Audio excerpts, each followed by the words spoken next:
Salut à tous, on se retrouve pour la suite de des aventures de notre cycliste dans PCM 2018 avec déjà un premier choix à faire. J'avais laissé les choses là-dessus pour en fin d'épisode 2, pardon. Eh bien, ce sera Quick Step qui va avoir le bénéfice de nos services en saison 2019, voilà, pour un salaire à 9000 euros, peu importe, c'est anecdotique. Alors, dans la foulée, on a une petite course sur un jour, ce qui s'appelle le GP de Grand Prix de Normandie. Alors, c'est voilà que ces courses-là sont plutôt touchables pour notre coureur, puisque c'est du vallon. Mais en fait, on s'est fait surprendre. On s'est fait surprendre. J'ai voulu aller trop vite.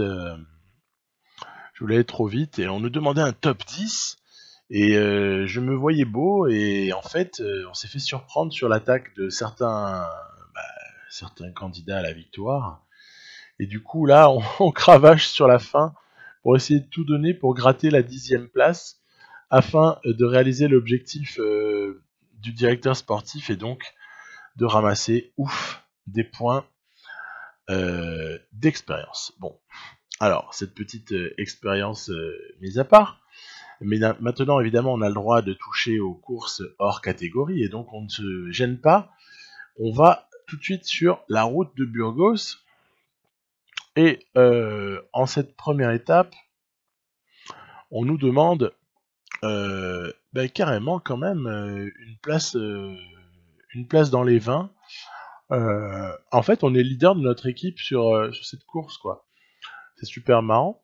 Et du coup, à la fin, je profite de la bonne forme du coureur pour accélérer comme un saligo, mais à quel moment?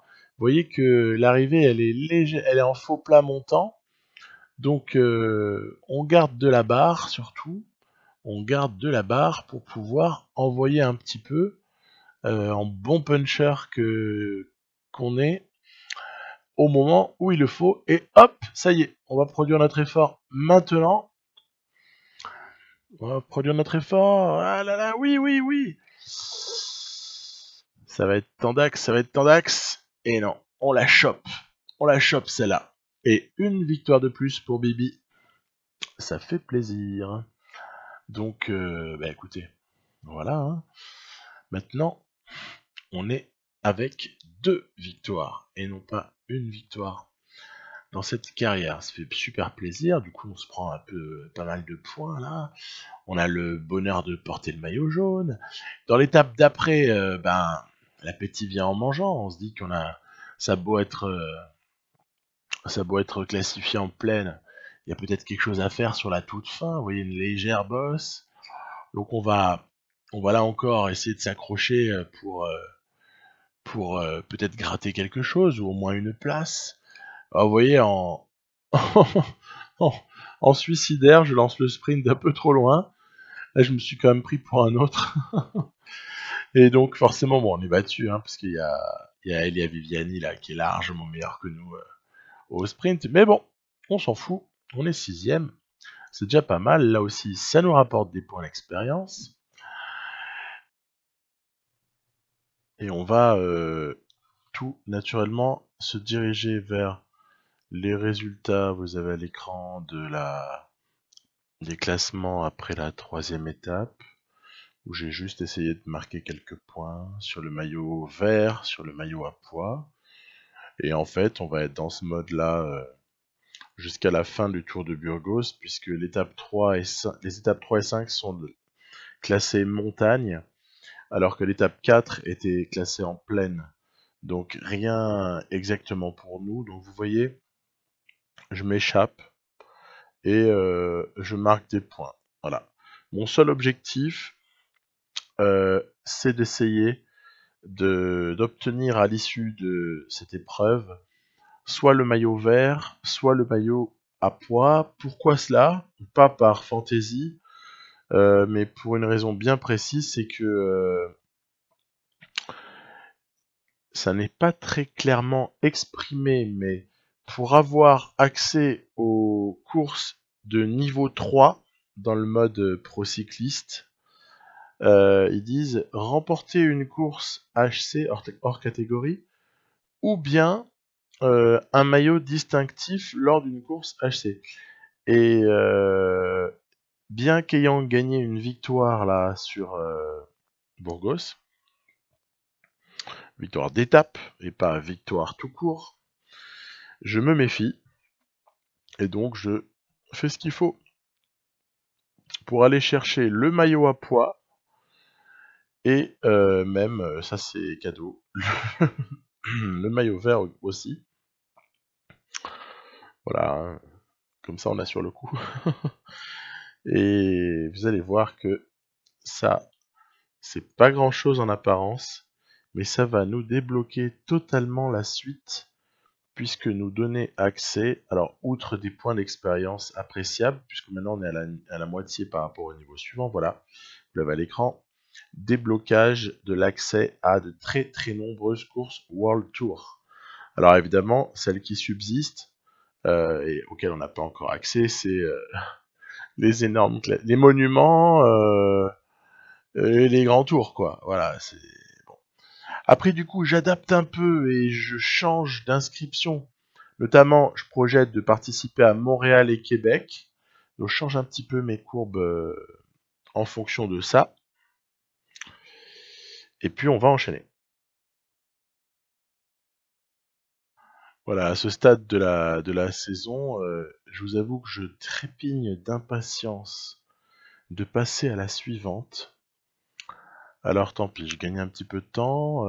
Je me suis inscrit au classique, on va dire, de Québec et Montréal. À Québec, on nous demande un top 15. Donc je joue crânement ma chance sur la fin. Le plateau à Québec est un petit peu moins relevé qu'à Montréal.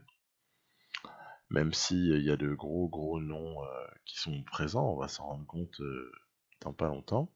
Donc je m'étais échappé, mais voilà, repris. Donc bon. Il reste une arrivée qui est quand même plutôt sur un terrain qui nous est favorable, hein. Et du coup, je vais tenter crânement ma chance. Là encore, pas en s'imaginant qu'on va gagner, hein.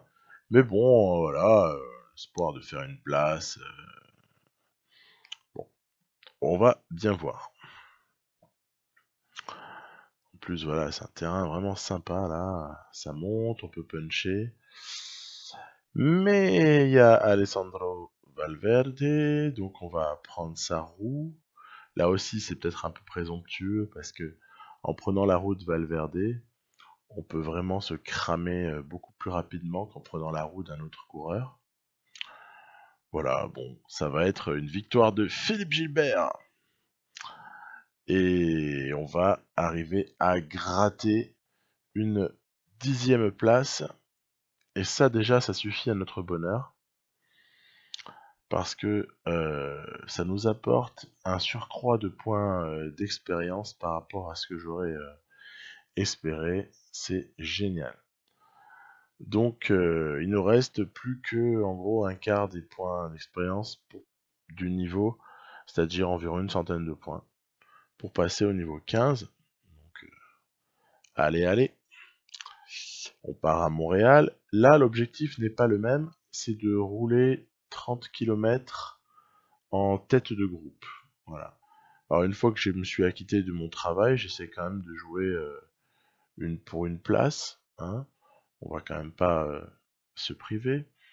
Et puis je galère parce que à chaque fois on se fait distancer en fait par le punch extrême de coureurs comme Valverde, comme Philippe Gilbert justement. Et c'est assez embarrassant. Et bon voilà, finalement 13e place. Écoutez, c'est déjà assez correct. Il ne nous manque donc à ce moment-là qu'une centaine de points d'expérience pour atteindre le niveau 15. Et pour ça, je m'inscris sur les 3 courses qui viennent de s'afficher, c'est-à-dire Sabatini, Pantaloni et Isberg, en espérant pour ce qui est pour chacune de ces courses déjà de respecter les objectifs du sponsor, et au-delà de ça, essayer d'aller un petit peu chercher quelque chose en plus, hein, voilà, normal. Donc là on est sur la première, c'est le Trofeo Sabatini. Donc on voit déjà qu'une première fois, on l'a fait un certain nombre de fois, hein, le circuit, hein, c'est un circuit, mais on va dire à une montée finale de l'arrivée, je vois que bon, bah, c'est tout à fait possible, le coup est jouable. Du coup, là on est juste avant la montée finale, avant la vraie arrivée. On est avec un groupe de 4 et finalement, je vais manquer un petit peu de souffle pour aller chercher la victoire, mais à défaut de victoire, on va au moins aller s'acquitter d'une troisième place, laquelle troisième place va déjà nous rapporter pas mal de points d'expérience. Je crois que c'était de l'ordre de, je sais plus, ça va s'afficher une trentaine, une cinquantaine. Et donc, bah voilà, hein, il n'y a plus grand chose à aller chercher. Alors on enchaîne tout de suite sur cette fois-ci le GP Pantaloni. Alors celui-là, il a beau être classé en vallon, l'objectif du sponsor va être plus délicat a priori à aller chercher, puisque c'est une arrivée mais qui est totalement plate sur un peloton de plus d'une centaine de coureurs. Donc a priori c'est pas spécialement pour nous. Alors de ce fait, je vais tenter crânement ma chance, tenter de devancer un petit peu le sprint. Faut savoir un truc dans PCM, c'est que très souvent, si vous avez économisé votre coureur pendant l'année, en fin de saison, donc ça veut dire voilà sur déjà la mi-septembre, le mois d'octobre, vous avez un avantage considérable sur les coureurs gérés par l'IA, parce que eux ont participé à trop de courses et où leurs entraînements ont été gérés relativement moyennement, alors que vous, comme vous l'avez fait manuellement, bah forcément, ça permet d'ajuster et de se retrouver avec pas trop de courses jouées, donc le mec est pas cramé. Le coureur n'est pas cramé et il peut vraiment prétendre à des victoires. Bon, c'était notre cas sur cette course-là. Il faut dire aussi qu'il n'y avait pas une adversité folle. Et on va ainsi revenir à juste une quinzaine de points du niveau suivant. Donc là, normalement, en faisant ce qu'il faut du côté de la classique d'Isberg, où on nous demande un top 50. Top 50, bon, hein, je vous ai pas montré la course, je pense que on a compris que c'est plat, plat, plat, plat et plat. J'essaye de devancer là encore le sprint. C'est étonnant, hein, le manque de réactivité de l'IA. Hein. Ah, quand même. Bon, on a Samuel Dumoulin qui vient nous coiffer. On va faire cinquième, mais cinquième, c'est déjà énorme pour notre coureur, parce qu'il n'est pas du tout prévu pour gagner des étapes de sprint en pleine, quoi. Hein. Donc voilà, enfin la libération. On a touché à notre niveau 15. On a même du coup entamé la progression vers le niveau suivant. Et après réflexion, je vais opter pour un entraînement à venir en classique du Nord. Voilà. Mais qui dit nouveau level up, ben dit point d'inscription supplémentaire.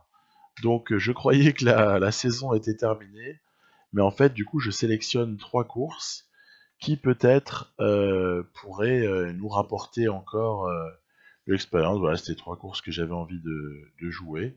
La toute dernière pourrait même nous débloquer l'accès au niveau 4, mais ça, on le verra plus tard. Voilà, je vous dis à très bientôt pour la suite des aventures de ce coureur.